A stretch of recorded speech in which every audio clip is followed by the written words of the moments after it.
गोरगरिबांच्या अडचणीच्या काळात ढाल म्हणून उभे राहणार तसेच विष्णू महेश प्रतिष्ठानच्या माध्यमातून रुग्णसेवा करण्याचा निश्चय प्रथमेश कोठे यांनी केला आहे। स्वर्गीय महेश कोठे यांची 1 एप्रिल रोजी जयंती असून त्यानिमित्तानं सुशील रसिक सभागृह इथं स्वर्गीय महेश कोठे आणि कोठे परिवारावर प्रेम करणाऱ्या सदस्यांची बैठक पार पडली।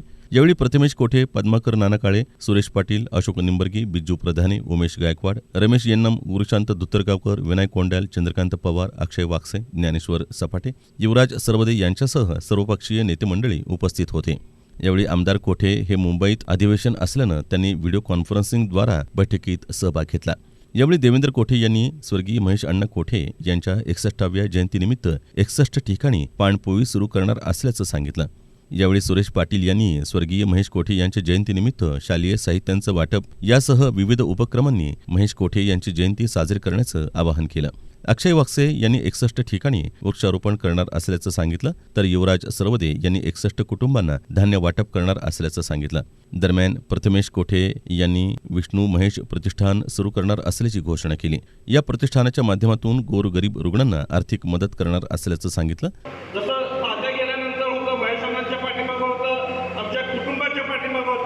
यापुढेही महेशांना जरी आपल्यामध्ये नसले तरी तुमचं प्रेम आणि आशीर्वाद आमच्या पाठीमागं असंच राहावं हीच विनंती तुम्हाला या निमित्ताने करतो।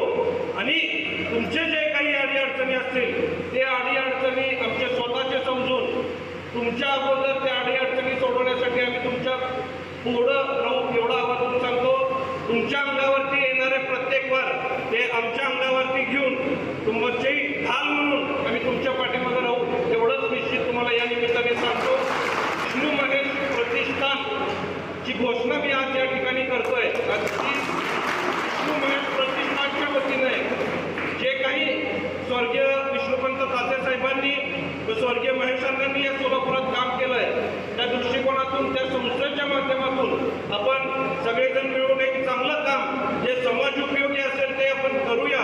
तर गोरगरीब जनतेच्या अडचणीच्या काळात त्यांच्यासमोर ढाल बनून उभा राहीन अशी ग्वाही दिली। यावेळी स्वर्गीय महेश अण्णा कोठे आणि कोठे परिवारावर प्रेम करणारे असंख्य कार्यकर्ते उपस्थित होते।